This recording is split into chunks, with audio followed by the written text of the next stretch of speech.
20 kids downstairs. No, we had a great time. The kids were great. So, when we look at the Bible, just to give you a little background of what we're going to look at today, the sermon is going to be about the three in the fiery furnace and Daniel, because there's a parallel between them that you'll be able to see that tonight on TV. They will show Daniel anyway. But Israel is taken captive. I won't go into dates and stuff, but because of their rejection of God, they are taken captive to Babylon. And one of the things that the Babylonians want to do is take the best of the best and get them to become Babylonians. And among those are going to be a young man named Daniel, and the three that we know as Shadrach, Meshach, and Abednego. To show you the infiltration, those are their Babylonians' names. They are not their Jewish names. So what happens is that Daniel is an interpreter of dreams. And he interprets this dream of Nebuchadnezzar, the leader of Babylon, about this huge statue. And the very top of that statue is gold. And that's going to be the Babylonian kingdom.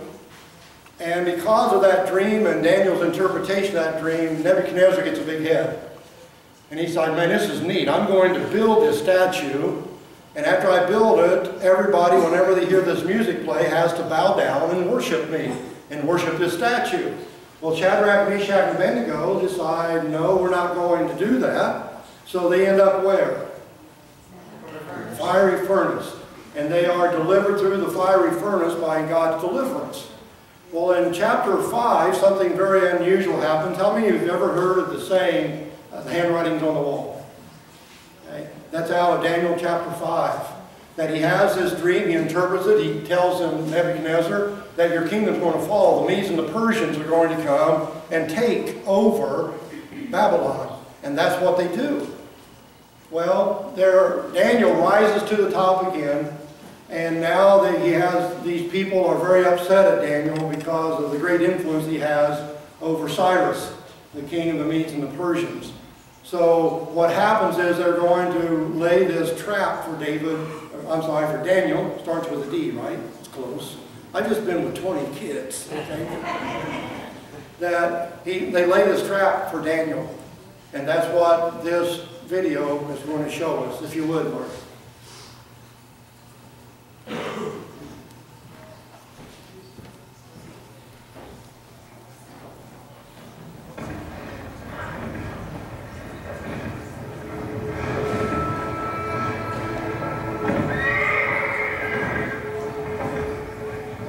Within a few years of Nebuchadnezzar's death, a massive army approaches Babylon, led by Cyrus, king of Persia.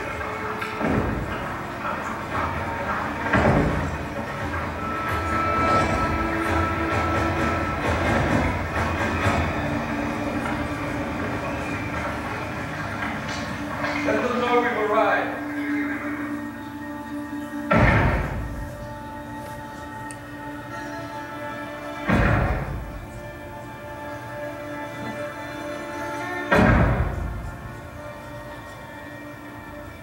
The Babylonians know they don't stand a chance.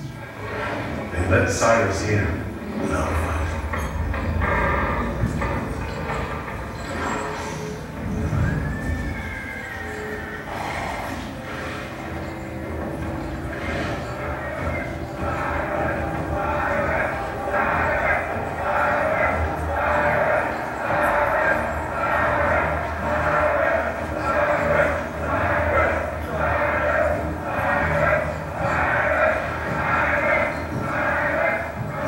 Set us free with the prophecies rising.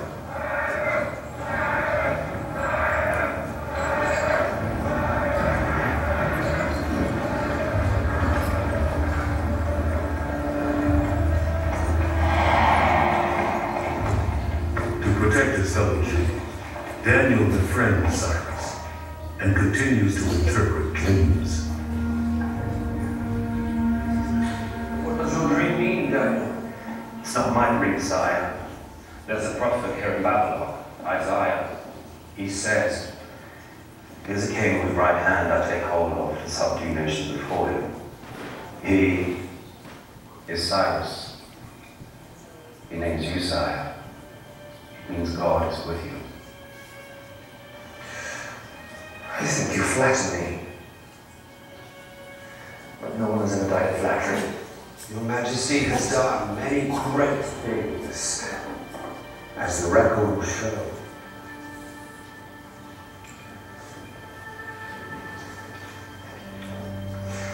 As it should.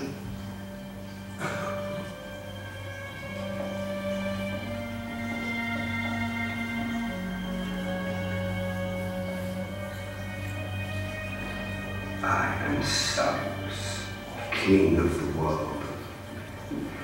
Yet he hangs on Daniel's every word like he has lost the power to think for himself. Daniel is king on the earth.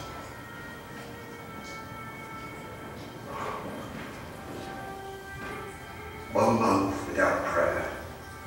Surely only a traitor would have checked. I cannot go back on my word. I promised them freedom to worship.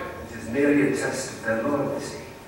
They have had so many rulers. We wanted to make sure they saw you as the final, ultimate king of the world.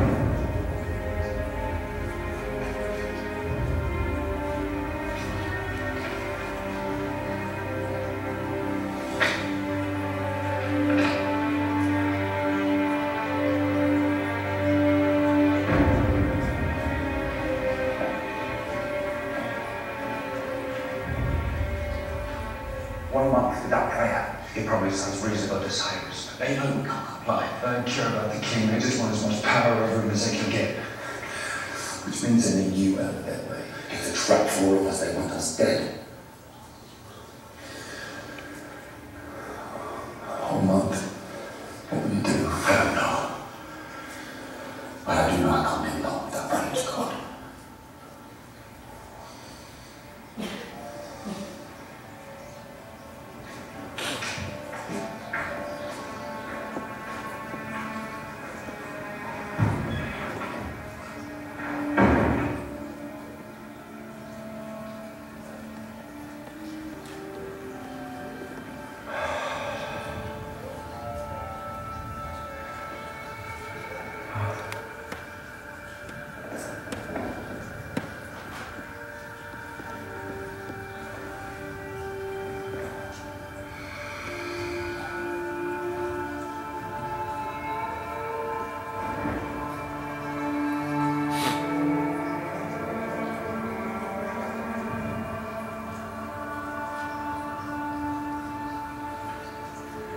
Save me, O God, by your name.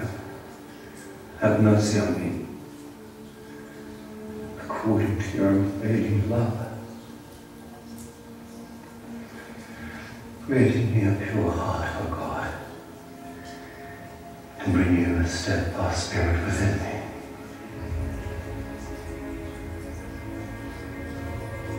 Do not cast me from your presence or take out your spirit from me,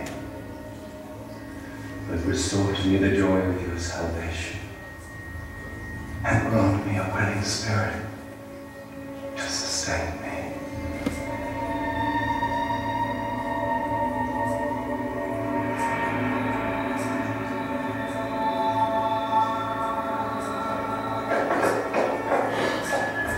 For disobeying Cyrus, Daniel was arrested and sentenced to death.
next morning, Cyrus realizes he's made a terrible mistake. Sire, are you unwell?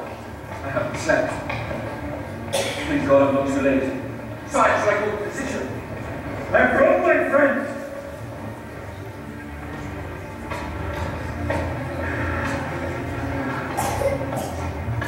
Open it.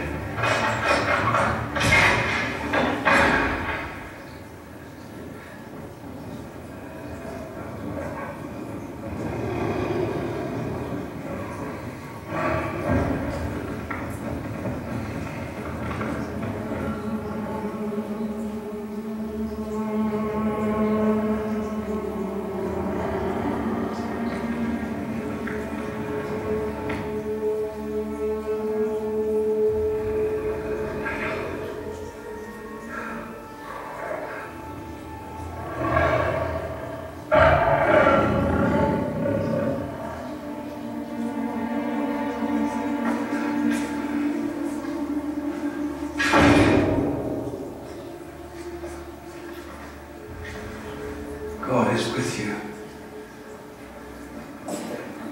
Your God is real. Your God has saved you. Yes.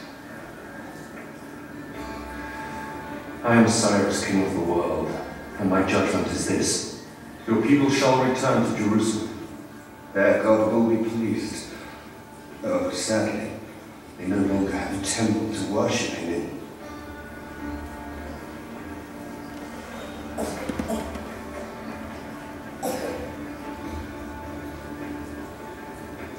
Throw them in the lions.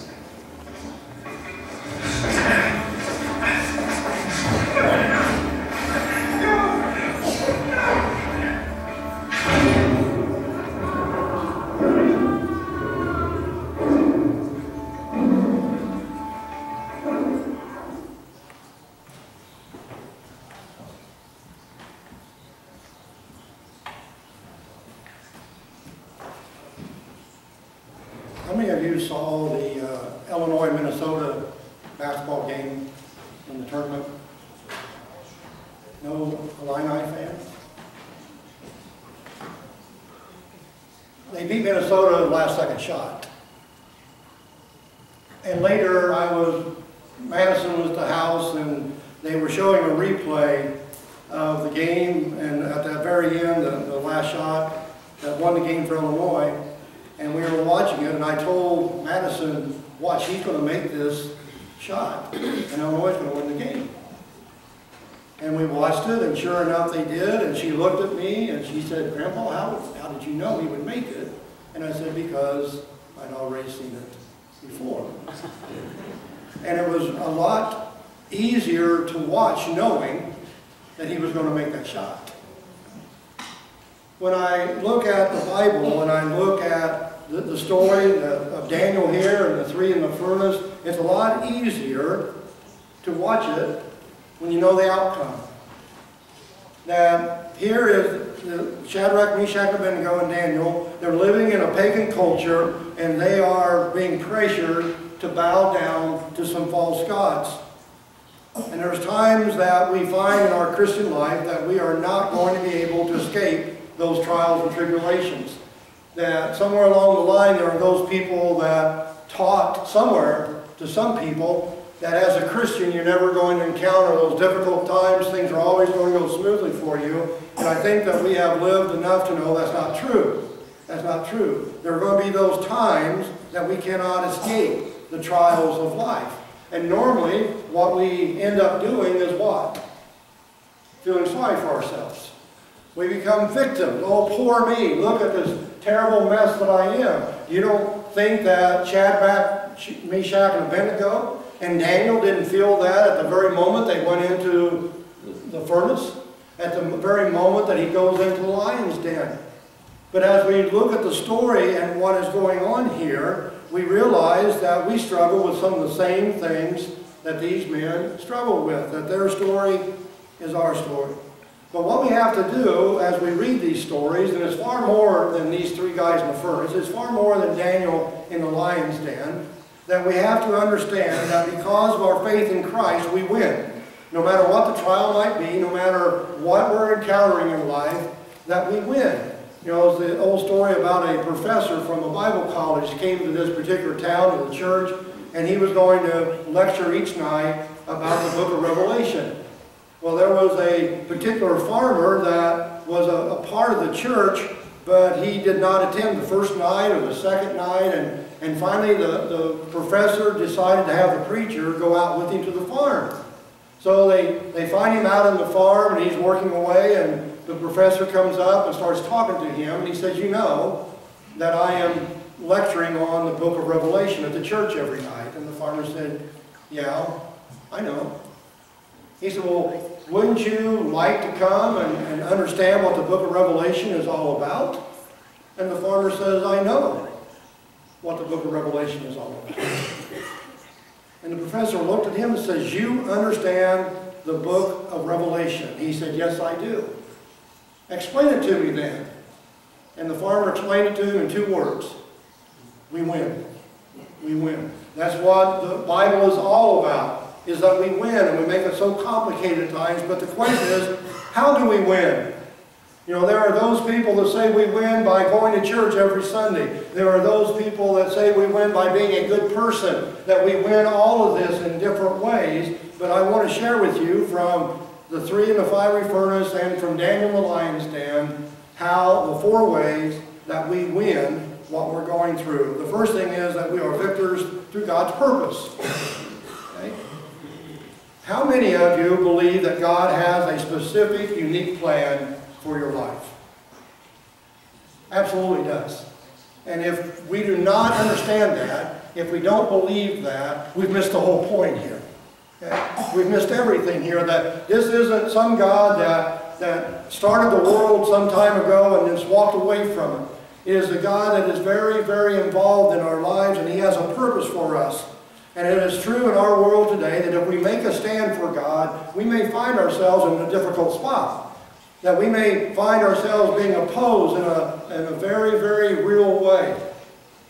And the key is how we respond to those situations. The key is that we know that there is a God far greater than us that is involved in my situation in life, that He is there. That His desire is to accomplish a purpose for me in my life, therefore my life might have purpose. And I'm sorry for those people that don't find their purpose in Christ. That they don't see that God is working in a very, very real way to accomplish His will. And He has a purpose for us. And we cannot allow circumstances to rule the way that we respond. We can't. Because if I'm looking at the circumstances, I'm missing God. And whenever we encounter anything in our lives, folks, there is a far greater purpose. As I said, this isn't just about the 3 in the fiery furnace. This isn't just about Daniel in the lion's den. There's something far greater. Read the end of the story if we don't get to it completely, of what happens because of them not allowing the circumstance to rule over them. That we find ourselves in situations in life, and ultimately we have to trust that the outcome is in God's hands, because it is. It always is. No matter what we're going through, ultimately God is going to determine that. Even when we are tried in our faith, even when we are challenged in our faith. It's kind of like the little girl that went to camp and she was warned to go home, and the counselor came and says, "I understand that you're homesick." And she said, "No, I'm here sick." Something above what's going on in our lives. And when we isolate ourselves in those ways, we are not doing God justice here. We are not allowing God to be the God that He desires to be. The story is not about the 3 in the furnace. It's not about Daniel in the lion's den. That we have to look at this big picture as another demonstration that God is in charge. Whatever's going on in your life, He's in charge of that. He's in control of that. And we must look far beyond and see the big picture that He has for us. That in faith we understand that God has His plan for us in our life. And that is the very key. You know, before I've asked you, what are the 2 greatest days in your lives? And the first one is the day that we were born. The second one is when we realize why. And I feel sorry for people that go through their life never knowing why. Never doing anything in their life that accomplishes anything for God. You see, the The crisis in life that we go through, we only experience that because God has allowed it. That everything is filtered through His plan, that things that happen in life are not outside His control because nothing is. And we have to understand that no matter what we're going through, that He is there. He is there. You see, the fiery furnace, the lions in the den, was not to destroy these 4 people. It was to refine their faith. It was to cause them to be stronger in their faith and for God to be glorified through His perfect plan that He has for us. That we are here, the Bible mentions that, about the refining of silver. It mentions about the refining of gold. And that is what He is doing to us in our lives, is refining us. Anybody know how to refine silver and gold? They heat it up. They heat it up so high that it turns and it melts. And all the impurities in that gold and silver rise to the top. They skim it off, they call that dross, and they just keep refining it until it's pure. That's what God is doing to us in our lives. I remember a story about a lady that asked a silversmith, how do you know when it's done? How do you know when you're done refining it? He said, when I can see my reflection in it. And that's what God is doing for us. He's trying to refine us so He sees our image, His image in us, that we are where God wants us to be. I suppose that these 3 guys in the furnace and Daniel in the lion's den decided that it would be a whole lot better to be in the furnace and in the lion's den than be at the throne of an angry God, because we failed to live the way He intended for us to live. The whole purpose. And I hope as you watch this TV show that's on, I understand this afternoon at whatever 2-hour intervals they're showing part 1, part 2, and then the new part tonight. That, do you understand that the purpose of this show, the purpose of all of this, points to Jesus? It's not about what Abraham did necessarily. It's not about any of this. It's about Jesus and God's plan that He would come to earth. He's going to die upon the cross for our salvation, be resurrected. If we study our Bible, if we read our Bible, and we miss that point, we've missed everything. That is ultimately what this is about, that God's purpose for us is to come to believe in His Son. God's purpose in us is for us to be transformed by His Spirit and to live in a way that glorifies God. And then we're going to find out what life is really about. Until we do that, we're going to fail to understand what really is going on, and our life doesn't have that type of purpose. The second thing that tells us that we are victors through God's promise. Through God's promise. See, that's the key, is it not? Holding on to the promises of God. That is what really sees us through, because sometimes, as I tell families many times, that holding on to His promises at times is all we've got to hold on to. The reality of what God has told us has not come to pass. It is Jesus that says, in my Father's house are many rooms. I go to prepare a place for you. And when I prepare for you, I'll come back to get you. That's a promise. He has promised His presence with us. He has promised us many, many things. But no matter what, we need to hold on to those promises. It's not a matter of knowing how God's going to do it. It's a matter of knowing that God can. That He is going to work out His will. He's going to work out His way. And I need to hold on to that. When we think of one of the first things I thought about was Moses. They left Egypt. They're traveling to the Promised Land. And ultimately, in the direction that they go to get there, they find themselves trapped. There's mountains on one side. The Egyptians are coming on the other, and what's in front of them? The Red Sea. And all the people are complaining, you might as well let us die in Egypt, and those types of statements are being made. And Moses goes to God and says, God, what am I supposed to do? This is Joe's paraphrase. And God says, just go forward. Just keep walking. Go forward. And what happens?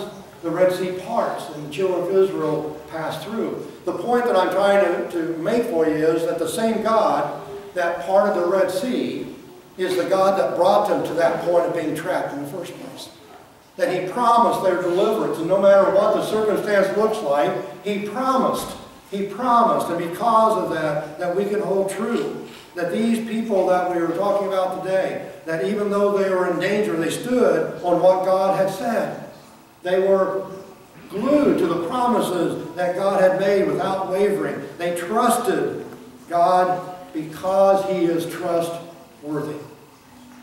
Now, I say that because I hear people say, well, if you trust God, He'll bless you. Well, that may be true, but that's not the reason I'm supposed to trust God. I trust God because He's trustworthy. He keeps His word, whether He blesses me or not. He keeps His word. So when we see those promises of God, how many of us, how big is a thimble? We say, Robin, that big, fits your finger. Okay? So there are times that because of the promises of God, we will ask God for a thimble full of blessings. And He gives them to us. How about a bucket? What about a 5-gallon bucket? How big would that be? What, about that big around? About that tall? And there are times that we can ask God and He would fill that bucket with blessings of what we need. What about a big barrel, a 55-gallon barrel? How much would that hold? And you see, God is ready to give us the barrel full of blessings and fulfill His promises to us, and we keep asking for a thimbleful. That we're missing what God has for us. I've said many times that God is ready to give us steak, and we ask Him for a hot dog. We ask Him for small little things, and He's ready to give us everything, is He not? Romans chapter 8, what does it say? If He did not keep His own Son from us, will He not also give us all good things? If He gave me Jesus, what makes me think He's not going to give me everything else? And Romans says He's going to. He's going to. So why do we ask for so little? I guess because we really don't hold on to those promises that God has given us. We don't quite understand God. And that is what this Bible is all about. You know, I've said for a long time, we are asking people to trust in a God that they don't know. That we're asking people to hold close to the promises of God that we really don't know who He is, because we've never really wanted to know who He really is. There's the problem, you see. There's the problem. That He is there ready to give us all, to bless us. Those promises He has given us. I don't know how many promises there are. But I do know that God keeps His word. Hasn't He in your life?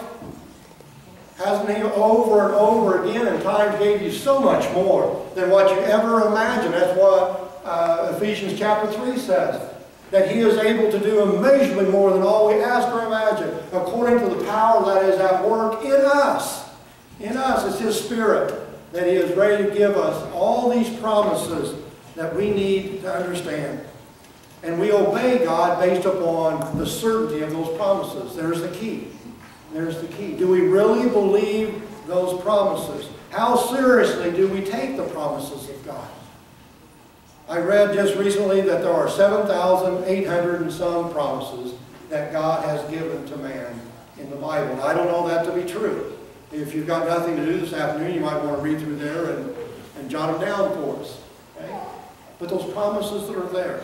Blackfoot was an Indian chief that allowed the U.S. and some companies to put a railroad track across his land. And in return for that, they gave him a lifetime pass to ride the railroad. That for the rest of his life, he could board any train at any time and travel wherever he wanted to go. But you know, there is not one piece of evidence that says he ever used that.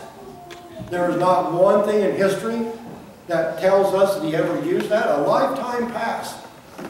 God has given us all these promises. Are we going to use them? Are we going to rely upon them? Are we going to live based upon them? And that will determine our salvation, folks. Not if I went to church here every year for 70 years, but did I place my life in the promises of God?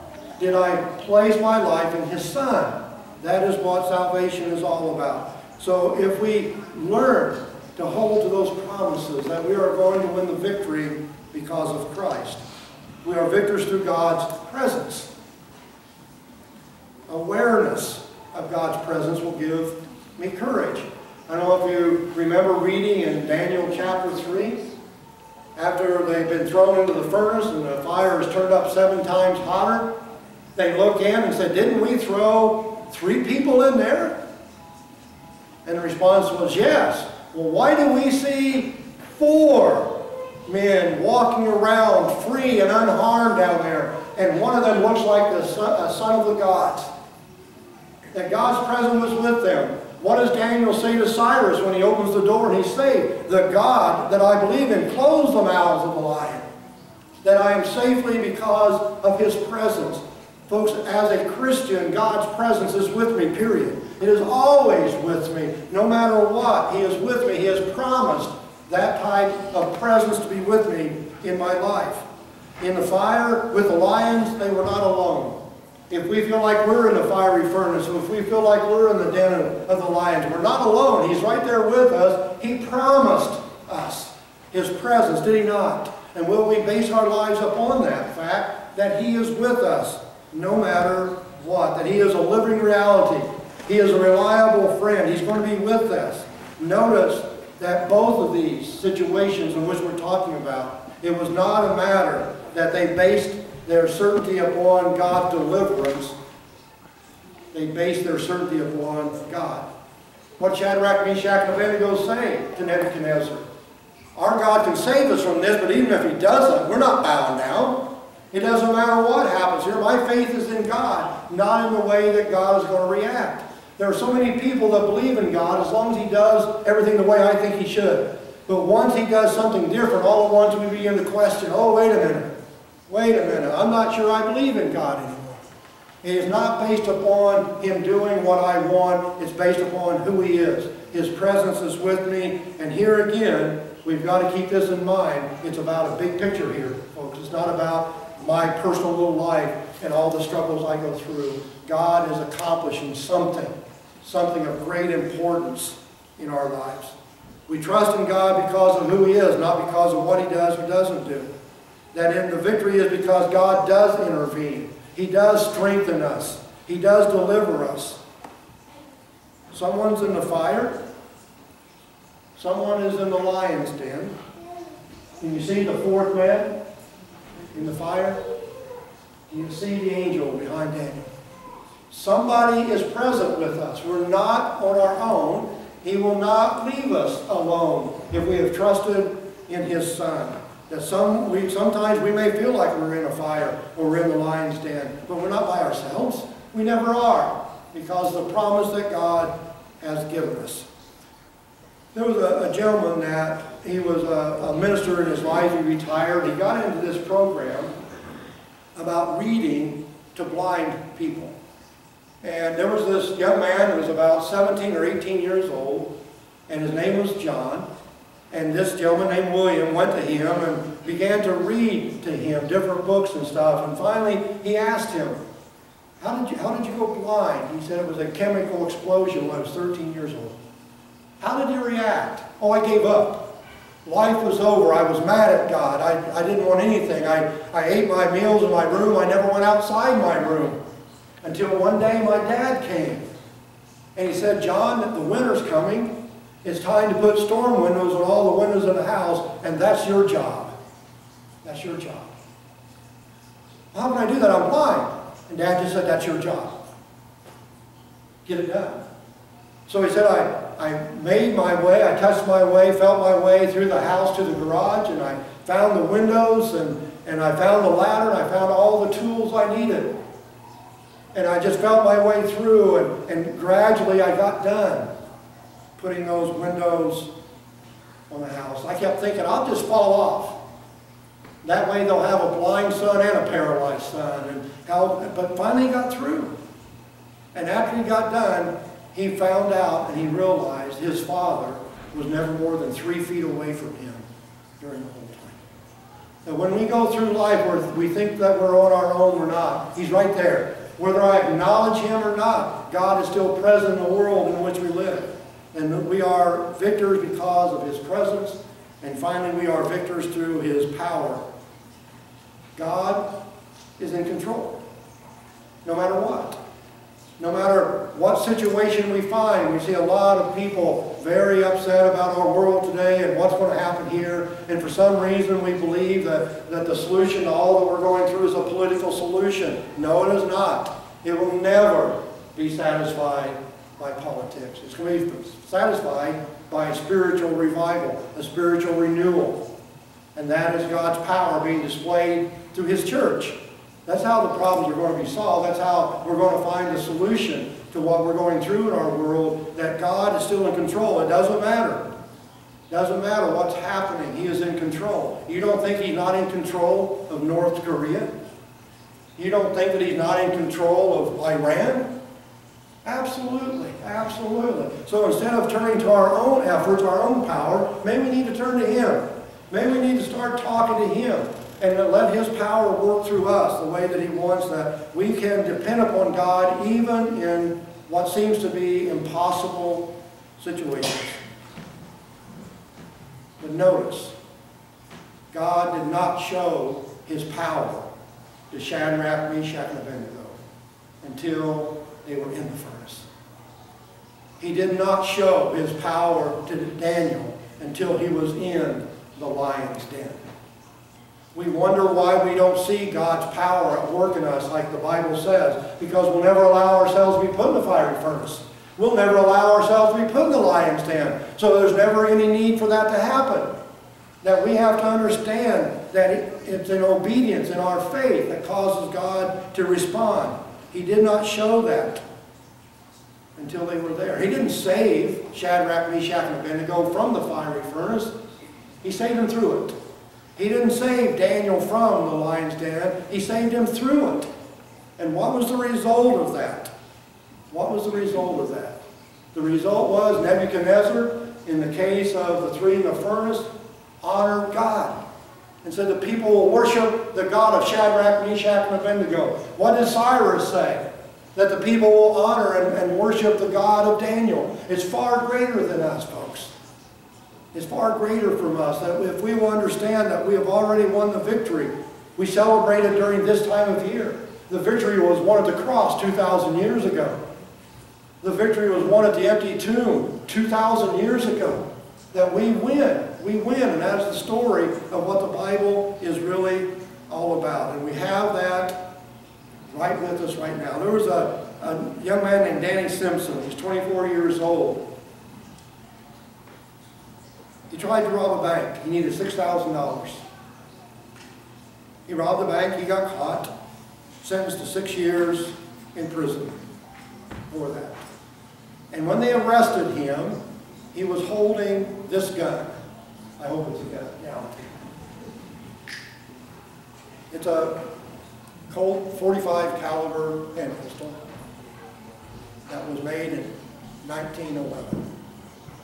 It was his grandfather's. His grandfather left it to him, and the value of that gun was over $100,000. And he used it to try to steal $6,000 and cost himself 6 years of his life. We keep asking God for what we need. We keep asking Him for what we think we want. And the reality is that everything that I need, everything that I could ever want, He's already given it to me. I have it in my possession. Who is it? His Son.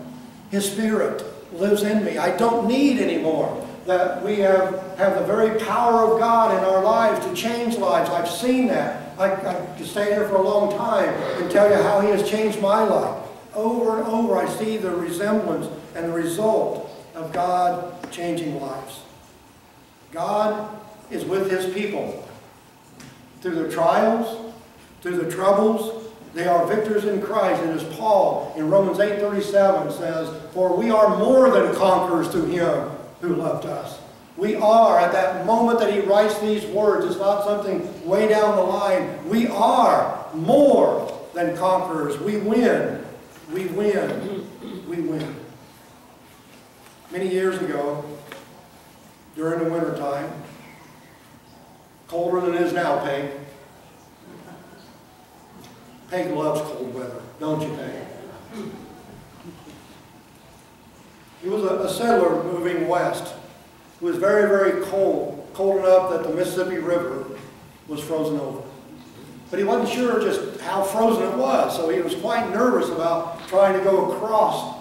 So he decided he got down on his hands and his knees to cross over this river. He's going very slowly, testing the ice to see if it's going to hold his weight so he wouldn't fall in. And folks, he got about 2/3 the way across the Mississippi River, and he hears this noise. And he turns around in the morning light, and he sees this man with a wagon full of coal, driving 4 horses at full speed across that ice to Missouri. We treat God many ways with our hands and knees. Oh, I'm not sure he can support me. I'm not sure he can save me. I've got to be very, very careful, or we can live life and just keep going forward because we can be sure he's not going to let me fall. He's not going to let me perish. He's going to save me. He has saved me. And no matter what I go through in life, I win. Not because of who I am, but because of Jesus. Because of his purpose in my life, because of the promise that he has made, because of the presence that he has with me, and because of his power that he demonstrates in my life. And because of that, our hymn of invitation and dedication is simply people need the Lord. It's that simple, isn't it? They need him because that's the only way I'm going to win. I don't go to heaven because I'm a good person. I go to heaven because I believe in the Son. Because nobody is good according to what my Bible says. And I win. The most important contest that I could ever encounter, ever, is I win. I win when I tell people I have the best life in this life, and I got the best life in the next life. I win. And because of my faith in Jesus, I can't lose. What a promise we have. Let's stand together as we sing, People Need the Lord.